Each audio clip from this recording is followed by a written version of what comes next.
오늘 우리에게 주시는 하나님의 말씀 창세기 17장 6절에서 14절까지의 말씀입니다. 구약성서 20쪽에 있습니다.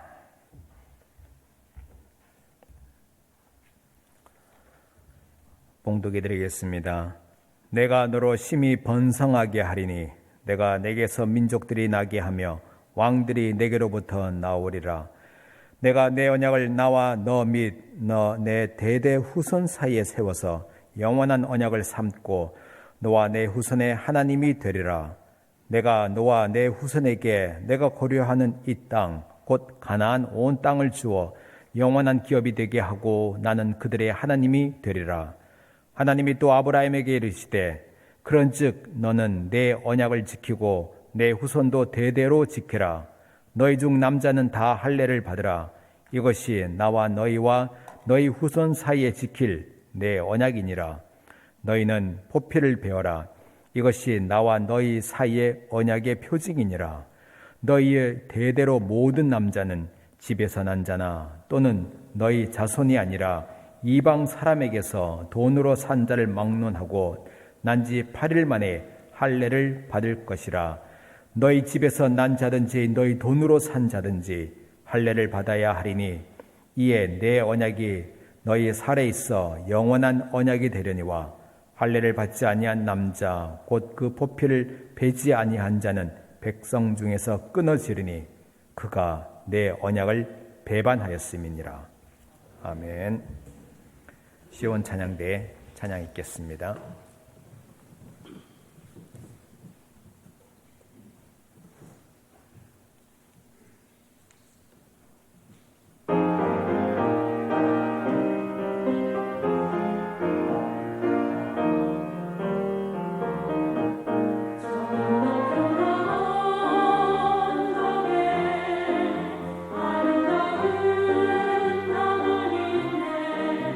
주의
아멘.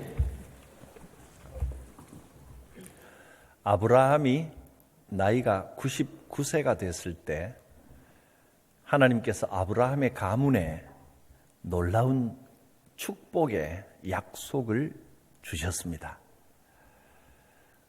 오늘 읽은 창세기 17장이 1절부터 마지막까지 그 축복의 약속들이 기록이 되어 있습니다. 그 중에 6절에서 8절까지만 제가 다시 한번 읽어보겠습니다.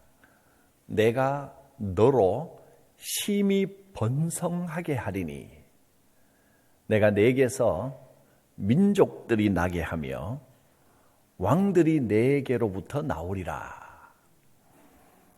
내가 내 언약을 나와 너 및 너 대대 후손 사이에 세워서 영원한 언약을 삼고 너와 내 후손의 하나님이 되리라. 내가 너와 내 후손에게 내가 거류하는 이 땅 곧 가나안 온 땅을 주어 영원한 기업이 되게 하고 나는 그들의 하나님이 되리라. 할렐루야. 아브라함에게 주신 이 약속들이 오늘 바로 저와 여러분 우리 각자의 것이 되기를 소망하고 축복합니다. 하나님께서 약속을 주셨는데 그 약속을 언약이라는 형태로 주셨습니다. 약속은 무엇이고 언약은 무엇입니까? 비슷한 말 같지만 조금 다릅니다. 약속을 언약의 형태로 주신 겁니다. 약속이란 말은 promise입니다. 내가 반드시 이렇게 해주겠다. 하나님께서 꼭 이루어 주시겠다. 그게 약속입니다. 근데 그게 이제 언약의 형태로, 언약은 promise하고 좀 다르게 영어로는 covenant입니다. covenant는 계약이라는 의미, 그런 의미입니다. 네가 뭘 해야 되는 겁니다. 이 약속이 이루어지기 위해서는 양자가 행해야 될 의무가 있는 게 언약입니다. 약속을 언약의 형태로 주셨다라는 말은 하나님께서 주신 약속은 반드시 이루어질 것인데 무조건 하나님이 그냥 주시는 게 아니고 그 과정에 우리가 뭔가를 행해야 할 의무가 있다는 겁니다. 근데 그걸 하지 않으면 어떻게 됩니까? 기다렸다가 하도록 만들어서 이루어 주시는 것이지 우리가 아무것도 하지 않고 우리가 엉망진창인데 하나님의 약속은 하나님이 약속하셨으니까 딱 그때 그냥 그대로 이루어지는 절대적인 게 아니고 우리가 어떻게 하느냐 그걸 하나님이 보시면서 우리를 변화시키셔서 약속을 이루고야 마시는 겁니다. 그래서 또 다시 한 번만 더 표현하겠습니다. 하나님께서 약속을 주셨는데 그 약속은 언약이라는 형태로 이루어집니다. 분명한 것은 하나님께서 이런 크고 놀라운 축복을 약속해 주셨다는 겁니다. 하나님의 이 크신 축복은 반드시 이루어집니다. 근데 그 과정에서 이제 우리가 지켜야 할 언약이 뭐냐 하면 이어지는 말씀에 나오는데 좀 이상한 명령을 주십니다. 하나님의 약속이 이루어지기 위해서 우리가 지켜야 할 그 언약에 우리가 순종해야 할 의무가 뭐냐 하면 9절부터 11절까지 이어서 나옵니다. 하나님이 또 아브라함에게 이르시되 그런즉 너는 내 언약을 지키고 내 후손도 대대로 지켜라. 뭘 지켜라고 했습니까? 이제 나옵니다. 이걸 꼭 지켜야 한다는 겁니다. 너희 중에 남자는 다 할례를 받으라. 하나님께서 크고 놀라운 축복을 약속하셨는데 그걸 받으려면 지켜야 될 제일 중요한 한 가지를 말한다면 할례입니다. 할례를 받아야만 이 복이 임합니다. 이것이 나와 너희와 너희 후손 사이에 지킬 내 언약이니라. 또 강조합니다. 너희 중 남자는 다 할례를 받으라. 이것이 나와 너희와 너희 후손 사이에 지킬 내 언약이니라. 같은 말을 두 번씩 반복하면서 강조를 하십니다. 이걸 꼭 지켜야 된다. 할례가 뭡니까? 바로 이겁니다. 너희는 포피를 베어라. 이것이 나와 너희 사이의 언약의 표징이니라. 이 명령이 좀 이상하지 않습니까? 이렇게 중요한 축복을 약속하시면서 우리가 지켜야 될 제일 중요한 한 가지를 꼽는데 그게 할례입니다. 포피를 베어라. 쉽게 말하면 남자 성기 껍질을 잘라라 이겁니다. 포피를 베어라. 해필 또 망측하게 딴 데도 아니고 거기 자르는 거. 요즘 말로 하면 포경수술을 하라는 겁니다. 아브라함은 이 명령을 그대로 시행합니다. 23절에 보면 모든 남자의 포피를 베었으니 그렇게 나와 있고, 아브라함 자신도 24절에 보면 아브라함은 99세인데 99세의 포피를 베고, 또 당시에 13살이던 이스마엘도 포피를 베고, 모든 백성이 이 명령을 받고 할례를 거행했고, 앞으로도 아이들은 난지 8일 만에 다 할례를 행합니다. 왜 이런 이상한 명령을 주셨을까요? 하나님의 축복과 남자의 고추 껍질을 자르는 거하고 무슨 관계가 있기에 이런 이상한 명령을 주셨을까요? 성기, 남자의 성기는 후손을 상징하는 겁니다. 그 가문을 상징합니다.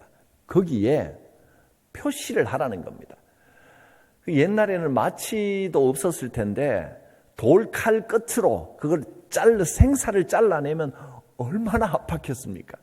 무섭기도 하고 고통스러운 과정인데 모든 사람이 이 과정을 반드시 거치라 그랬습니다. 그 다음에는 어린 아기 때 베기 때문에 나중에는 기억이 잘 안 나겠지만, 그런데 평생 몸에 새겨 놓은 겁니다. 그 이유를 13절 뒷부분에 이렇게 말씀했습니다.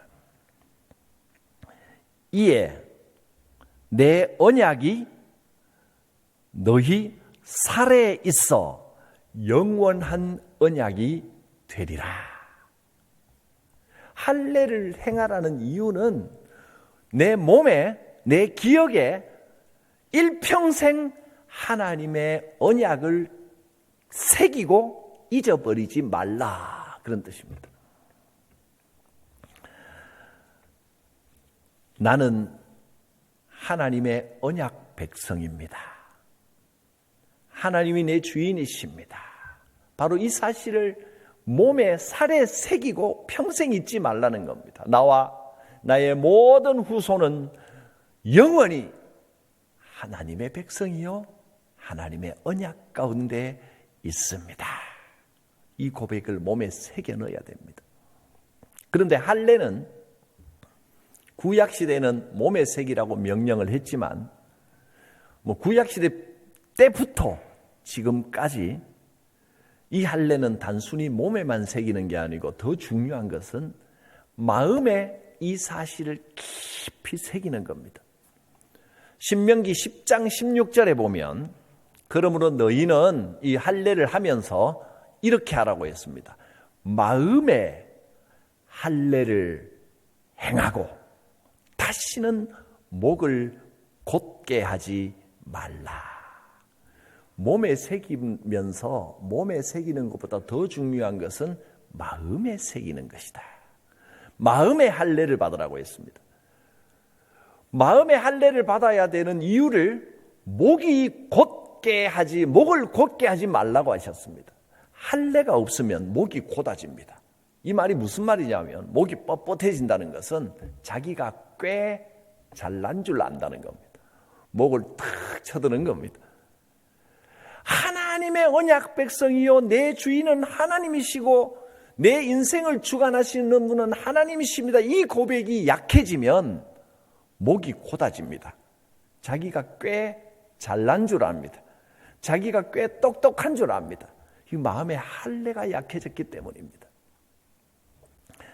신명기 16장 이 말씀을 공동 번역으로 한번 읽어보면 조금 이해하기 쉽도록 번역이 편안하게 되어 있습니다. 이렇게 번역했습니다. 그러므로 너희가 받을 할례는 마음의 껍질을 벗기는 일이다. 그리하여 다시는 고집을 세우지 않도록 하여라.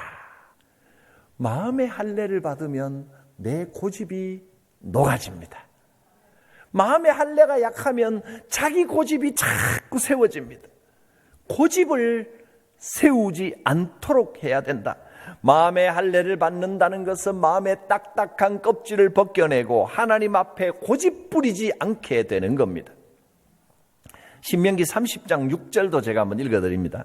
내 하나님 여호와께서 내 마음과 내 자손의 마음에 할례를 베푸사 너로 마음을 다하며 뜻을 다하여 내 하나님 여호와를 사랑하게 하사 너로 생명을 얻게 하실 것이며, 내 마음에, 내 자손들의 마음에 할례를 받아야 생명을 얻고 여호와 하나님을 사랑하는 삶을 살게 됩니다. 신약 성경에도 마음의 할례를 받는다는 말이 거듭 강조됩니다. 사도행전 7장 51절에 목이 곧고 마음과 귀에 할례를 받지 못한 사람들아. 여기서 또 귀의 할례가 나옵니다. 마음의 할례, 귀의 할례. 귀의 할례는 뭐냐 하면 목이 곧다는 말은 구약성경 신명기와 같은 표현입니다. 고집 세고 자기가 의로운 줄 알고 자기가 잘난 줄 알고 꽤 똑똑한 줄 아는 겁니다. 순종할 줄 모르는 겁니다. 자기 생각 내세우고 꺾지 않는 겁니다. 그러면 말씀이 귀에 들리질 않습니다. 그래서 귀의 할례를 받아야 되는 겁니다. 예수님도 이렇게 말씀하셨죠. 여러 번 들을 귀 있는 자는 들을지어다. 마음의 껍질을 벗기고 귀의 껍질을 벗기고 귀의 할례를 받고 마음의 할례를 받아야 됩니다. 그렇지 않으면 성령을 거스르는 게 됩니다. 목이 곧고 마음과 귀의 할례를 받지 못한 사람들아, 너희도 너희 조상과 같이 항상 성령을 거스르는도다. 성령을 거스르는 죄는 용서받지 못할 죄라고 했는데 그게 바로 이겁니다. 할례를 받지 못하고 교만하고 자기가 잘난 줄 알고 자기 의를 내세우고 고집이 세서 말씀을 들을 줄을 모르는 겁니다. 하나님 앞에 목이 곧은 것입니다. 그것이 성령을 거스르는 겁니다. 로마서 2장 29절에도 이것은 세번역 성경으로 제가 한번 읽어드립니다. 율법의 조문을 따라서 받는 할례가 아니라 구약에서 말한 율법대로 육신에 새겨지는 할례가 아니라 이제는 뭘 받아야 되냐면 성령으로 마음에 받는 할례가 참 할례입니다. 이런 사람은 사람에게서가 아니라 하나님에게서 칭찬을 받습니다.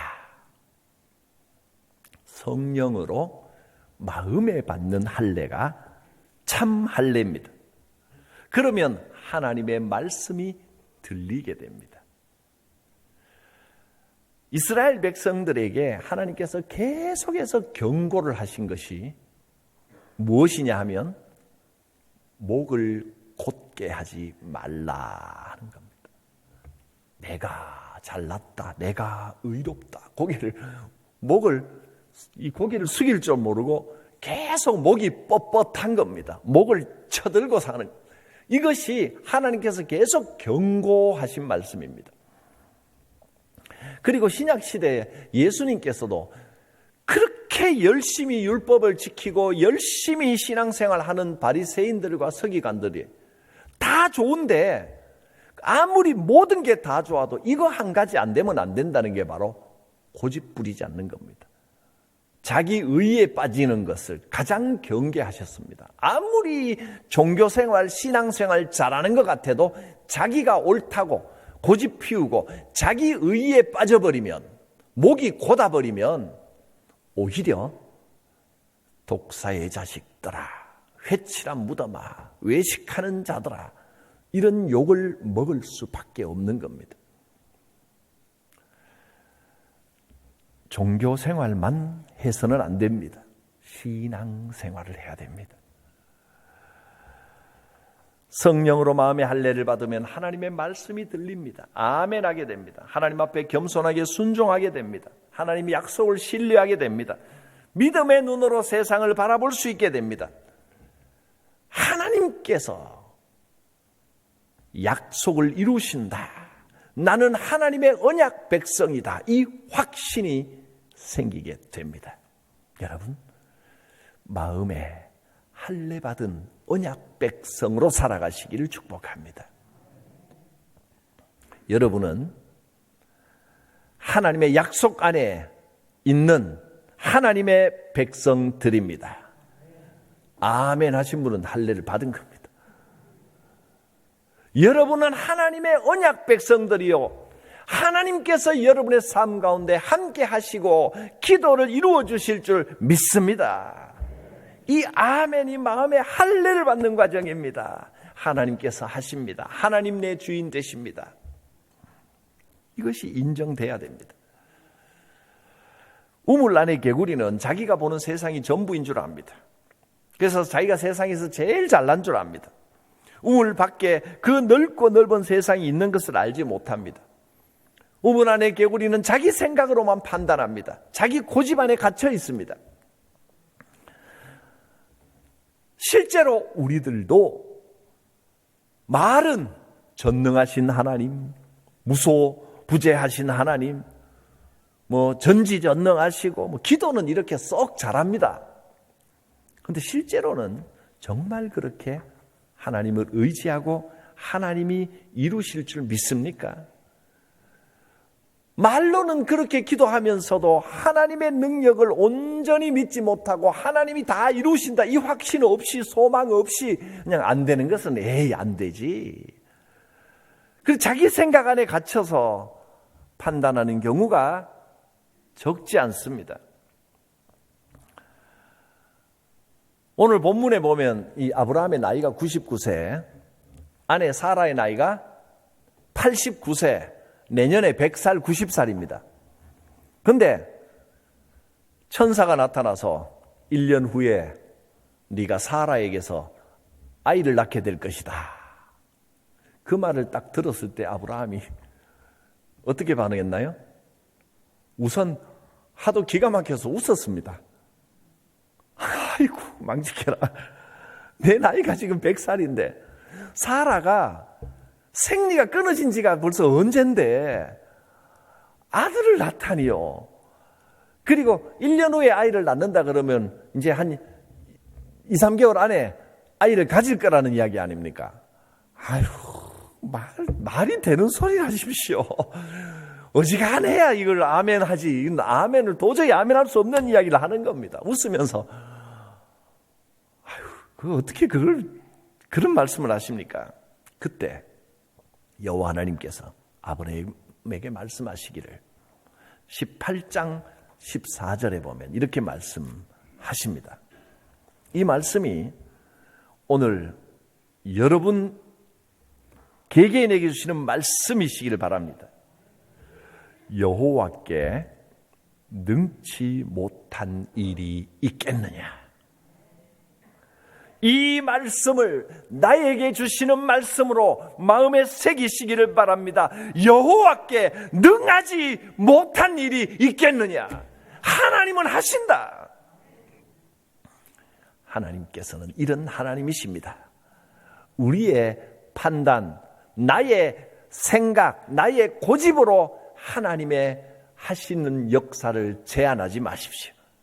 하나님이 어떤 일을 이루실지 우리는 감히 상상하기도 어렵습니다.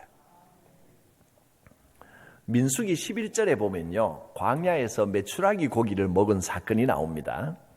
모세 시대, 그 믿음 좋던 모세도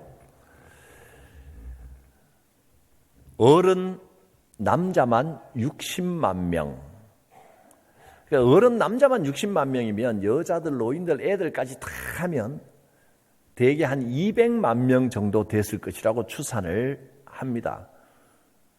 이게 한 10만 명, 20만 명 넘어가니까요, 인구가 거기에 사람이 얼마나 많은지 잘 감이 안 오더라고요. 제가 찾아봤죠. 우리 성동구 인구가 얼마인가. 그랬더니 성동구가 20만 명이 조금 넘더라고요. 성동구 전체 인구의 10배가 되는 끝이 안 보이는 까마득한 그 인구 사람들의 파도, 엄청난 숫자입니다. 그 모든 백성이 한 달 내내 고기를 실컷 배 터지게 먹게 해주겠다. 하나님 그렇게 약속하셨습니다. 그때 모세가 이렇게 말합니다. 아니 하나님, 지금 함께 하고 있는 이 인구가 몇 명인지 아십니까? 지금 같이 걸어가고 있는 보행자만 60만 명이고 이 전체 하면 200만 명이 되는 이 사람들이 주의 말씀이 한 달 동안 고기를 주워 먹게 하겠다 하시오니 그들을 위하여 이 고기를 마련하려면 양떼, 소떼, 우리가 가지고 있는 가축들, 닭이고 뭐고 돼지고 다 잡아도, 그리고 바다에 나가서 있는 대로 그물 던져서 고기를 암만 잡아도 이 많은 백성들이 한두 끼도 아니고 한 달을 어떻게 먹습니까? 그리고 이 광야에서 무슨 나타나는 다른 짐승도 없고 말이 안 되는 이야기입니다. 그러자 하나님께서 이렇게 말씀하십니다. 여호와께서 모세에게 이르시되 여호와의 손이 짧으냐?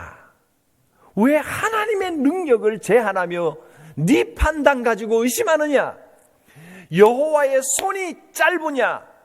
내가 이제 내 말이 내게 응하는 여부를 보리라. 하나님께서 한다고 하시면 하십니다. 하나님께서 이루십니다. 여호와의 손이 짧으냐? 내가 이제 여호와 하나님의 말이 내게 응하는 그 여부를 보리라. 하나님의 능력을 내 한계, 내 생각, 내 판단으로 제한하지 마십시오. 기적을 보고 싶으면 아멘 하면 됩니다. 하나님을 전지전능하다고 천지의 주제시라고 고백을 하면서도 막상 어려운 문제가 닥치면 이게 되겠나? 기도한다고 되겠나? 기도의 힘을 잃어버릴 때가 있습니다. 그러나 오늘 주시는 말씀으로 꼭 기억하십시오. 하나님의 약속은 살아있습니다. 하나님의 능력을 내 생각, 내 상식으로 제한하지 말고 다만 기도하고 신뢰하십시오. 하나님께서 이루십니다. 예수님도 이렇게 말씀하셨습니다. 그러므로 내가 너희에게 말하노니 무엇이든지 기도하고 구하는 것은 받은 줄로 믿으라. 그리하면 너희에게 그대로 되리라. 포기하지 말고 소망 가운데 계속해서 기도하십시오. 하나님이 하십니다. 아브라함이 나이 100세, 사라는 곧 90, 지금 어찌 아들을 낳겠습니까? 사실 아브라함이 아들을 낳으리라 라는 약속을 받은 지가 75세 때 벌써 25년이 지났습니다. 예전에 약속을 하나님께서 주시는 그 약속을 받고 하나님께서 내 후손을 별과 같이 주신다. 그때는 믿었는데 나이가 점점 들어가고 이제 100세, 사라 90세, 이제는 뭐 상식적으로 생각해도 다 틀렸다. 그리고 생각을 바꿉니다. 아, 사라에게서 주시는 게 말씀은 그렇게 하셨지만 그냥 그 종 하갈에게서 낳은 이스마엘 저 아이를 통해서 그냥 하라는 뜻이겠지. 자기 마음대로 자기 생각대로 그냥 정리를 해버립니다. 자기가 이해가 안 가니까 자기 이해가는 수준에서 정리해버리는 겁니다. 그리고 이제 100세 때 처음 주는 약속도 아니고 계속해서 주셨던 약속인데 천사가 다시 말하는데 아유 이제는 틀렸습니다 하고 웃었습니다. 참 안 될 일입니다. 이렇게 말해버렸습니다. 그러나 하나님께서는 아니다. 하나님이 하신 말씀은 반드시 이루어진다 하셨습니다. 그리고 아들을 낳으면 이름을 이삭이라고 지어라. 이삭이 무슨 뜻이냐 하면 웃음이라는 뜻입니다. 웃었다. 아브라함이 천사의 말을 듣고 아이고 참 안 된 어이가 없어서 웃었습니다. 그거 안 되는 이야기입니다. 그래서 이름을 웃음 이삭이라고 지었습니다. 하나님이 이르시되 내 아내 사라가 내게 아들을 낳는다. 너는 그 아들 이름을 웃음이라고 하라. 웃었다라고 지어라. 내가 그와 내 언약을 세우리니 그의 후손에게 영원한 언약이 되리라. 하나님은 하신다. 사람은 웃었지만 하나님은 하신다. 이게 이삭이라는 이름의 뜻입니다. 그러니까 아브라함이 이삭을 키우면서 아브라함과 사라와 그 모든 사람들이 이삭의 이름을 부를 때마다 하나님이 불가능한 일을 이루신다고 했을 때 믿지 못하고 웃었던 그때를 기억할 것 아닙니까? 우리말로 하면 이삭을 부를 때 웃었다야 이렇게 부르는 겁니다. 웃었다.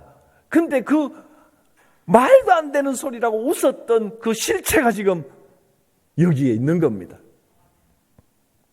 사람은 웃었지만 하나님은 이루신다. 이삭.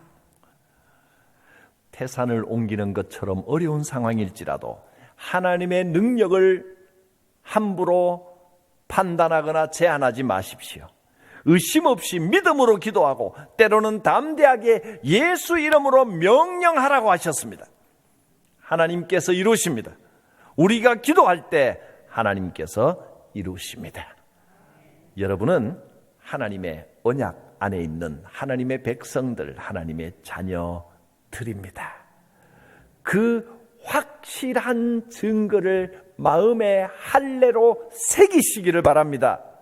하나님께서 여러분의 기도를 들으시고 놀라운 일을 행하실 것을 믿습니다. 주님, 모든 염려, 걱정, 두려움, 이 모든 삶의 문제를 하나님 손에 맡깁니다. 뭐가 문제입니까? 그냥 맡기십시오. 소망 가운데 기대하며 주의 이름으로 담대하게 명령하면 하나님께서 이루십니다. 이 약속의 복을 다 받아 누리는 복된 믿음의 성도, 믿음의 가문이 되시기를 주의 이름으로 축원합니다. 기도드립니다. 거룩하신 하나님, 오늘 다시 한번 우리 마음에 새겨주신 할례, 내가 하나님의 언약 백성이며 아브라함에게 주신 이 축복의 말씀, 내 자손, 내 가문의 복을 주시리라는 이 약속의 말씀을 깊이 새기게 하옵시고 하나님의 언약 백성으로 살아가게 하옵소서. 예수님 이름으로 기도드립니다. 아멘.